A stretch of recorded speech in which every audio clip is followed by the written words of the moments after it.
if I recall, like working with all the clients I've worked with, how they express the experience they had is um is actually them realizing how much more powerful that they are, like way more than they thought they were. So that's also something about working with people that we really love to witness is that people realize that, hey, it's within me. I didn't know that, right?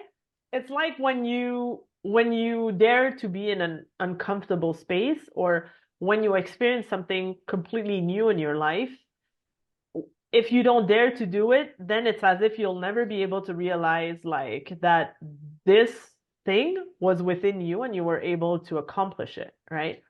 So it's the same thing with speaking. Sometimes like the person gets on stage and they share vulnerably their message, and then after that or while they're doing it, they finally realize, oh my God, I'm tapping into this place within myself that I never thought would be possible, or I'm expressing thing in a way that, gosh, I didn't know I was so powerful. I didn't know I could have so much impact, right?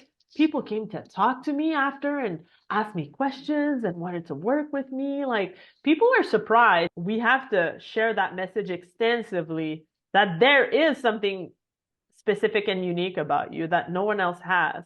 Like on this planet, if you were not there, the planet would be different because you would not be there.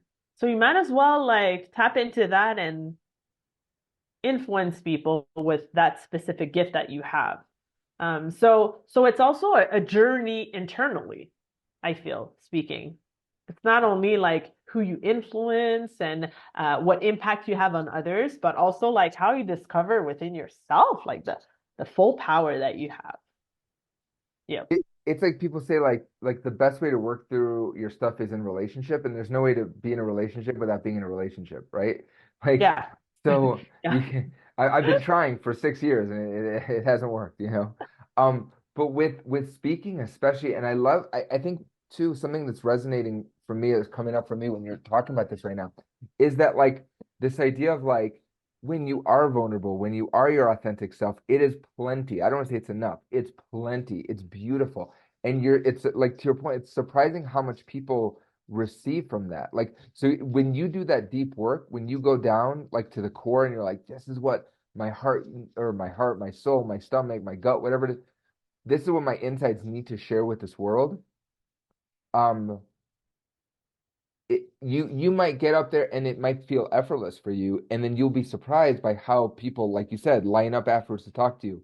I gave a presentation last week and on elevator pitches, and I created like a year or two ago, I created like a bunch of templates for all the stuff that I teach, where I was like, what are the core questions that I'm asking, or what are the core fundamentals of building an elevator pitch, or getting to a real understanding of who your target audience is, or how to structure a message or something, right? I was like, I should do this because I keep repeating it. This way, I'll just have a template. And so I got invited to speak about elevator pitches, and literally the day before, I was like, oh, I should work on this. And I was like, but I have this template. I'm like, I'll just do the template and talk. It was just so simple. I'll just do the template and walk them through it. They had me stay later because they wanted to play with it and practice more, and it was enough. Like it was enough for them. It was plenty. Meaning, like, and I'm shocked. I'm like, oh, but this is something I did very quickly to just help me out in my coaching. I was so surprised that I didn't have to get up there, and when I do my shows, I have to sing songs and I have to put on costumes and I do it. No, this was just like, here's how to structure, like a description of what you do and how it benefits someone else. And it was so much for them. And I was like, this is blowing my mind because I always put this pressure on myself that I have to be this gregarious star. No, be like simple, simple. Be your authentic self. Be truthful and and talk about stuff that people genuinely care about, right? So that's how we know we're right. It I mean, that's such an arrogant thing. No, I don't care for writers, but that's how we know what we're looking for that will land. What lands typically is authenticity, clarity, um, connection with your audience, and it's simple, but it's plenty. Not enough, it's plenty.